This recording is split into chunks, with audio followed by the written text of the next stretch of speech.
In our professional life, it can be really easy to overlook huge opportunities.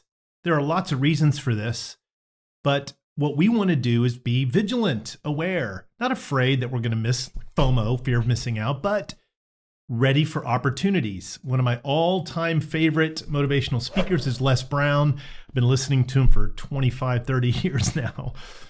One of his sayings that I love more than maybe any other one he's ever said, it's the one that got me interested in listening to him. He said, "It's better to be prepared for an opportunity and not have one than to have an opportunity and not be prepared." That's what this video is about, how to make sure that we're prepared for opportunities. Hi, my name is Shawn Sommerkamp, and this is Motivationeer Christian Coaching.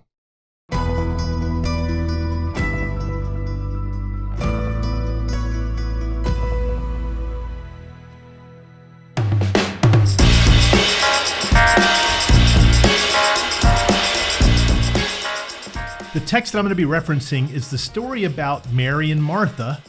That famous line, "Martha, Martha, it's not about you." This is in Luke chapter 10. I'm going to get to that in just a minute. The idea is there are lots of opportunities that present themselves to us in our careers. There are worldly opportunities that maybe would corrupt us or not be great for us. And then there are wonderful spiritual opportunities. What I want to do is kind of bring the two together and try to look for these great career opportunities that manifest themselves from a spiritual perspective. So let me get to this amazing text and how we can learn from it in Luke chapter 10. The scene is the disciples have just come into Bethany from being out and about, probably more than 12. There was a bunch of other people following them, and they go to the house of this woman named Martha. Interestingly, she is the homeowner. She's the sister to Lazarus, and Mary is her sister. So those three are siblings. And interestingly, they don't follow Jesus around. They're disciples of Jesus, but they had a place in Bethany and they stayed. They didn't actually walk around following behind him. But when they came to town, this is where Jesus went. So it was probably a good-sized house. And as the story unfolds, what we see is Mary is sitting at the master's feet, listening to him teach, while Martha is doing her best to prepare food and take care of her guests. Jesus profoundly says, by the way, before Jesus said it, Martha's like, "Hey, Jesus, tell her to help me," kind of thing. "I'm doing all this work by myself, Jesus said, "Martha, Martha, you worry about many things." I think he said, "You are worried and distracted by many things." She has chosen what was best, and it will not be taken from her. Jesus is basically saying Mary took advantage of a profound opportunity. The reason why I believe he's saying this is because I did some research on what it was like for women in the first century to learn to be educated. I won't go into it now. I did this much longer version of the video on one of my Saturday Zoom sessions that's now part of my membership channel access. It's called Martha, Martha, It's Not About You, where I go into lots of great historical detail about learning for Jewish girls back in that time. Mary did something really courageous and brave. It wasn't allowed for women to learn from rabbis, but she sat at his feet. Now, the way that discipleship and rabbinical training happened, those seats were reserved for his pupils. And we know the ones that were closest to him were Peter, James, and John. Mary basically took one of their spots, sitting and listening to him teach. She knew this is an opportunity for me to learn from the rabbi.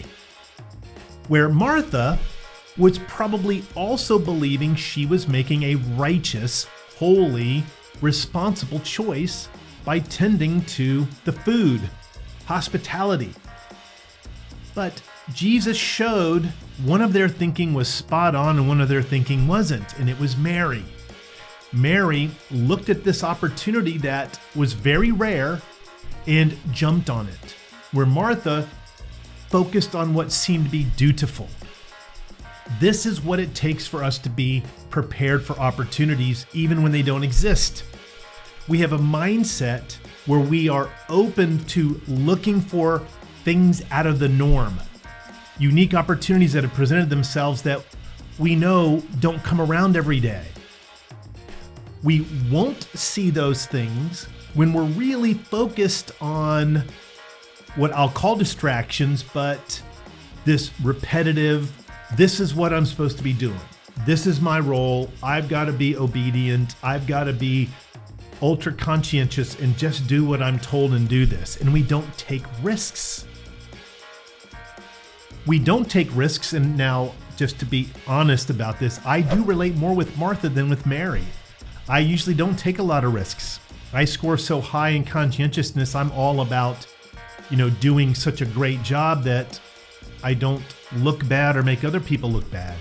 And that has distracted me from looking for opportunity and taking really big leaps of faith, big steps, courageous steps in my career that I believe Jesus would have blessed.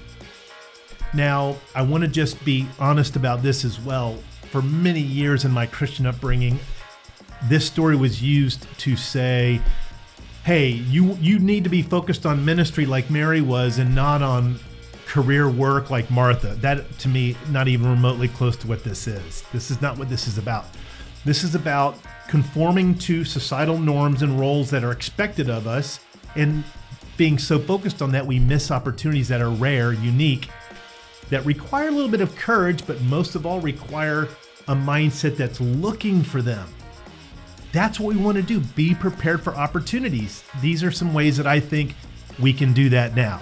This is just my opinion. You're going to have your own insights about what they could be, but I think this one great opportunity that we sometimes don't look for is the chance to step into leadership roles in our company. We get into the mode of, well, I don't want to disappoint my customers. I've got all this workload. I don't want my fellow employees to be burdened. And if I stepped up into this role, they're going to think I kind of ignored them. We do this with opportunities outside of our existing company. We're reached out to for these new exciting roles, much bigger pay, more responsibility, but we say, no, I don't want to disappoint all of my loyal customers that spend a lot of time investing in me to do business with the company that I'm in now, and I'd really be disappointing them. And we get stuck in the Martha mindset. We think the choices we're making are righteous, are dutiful, like Martha did. She was trying to be the head of household and be an amazing host, be wonderfully hospitable. But she put that on such a pedestal, she missed the opportunity to sit at the feet of the master and learn from him like Mary did. So I believe one way that we can prepare every day is by thinking in terms of what's spiritual. And that means ourselves sitting at the master's feet as much as we can every day.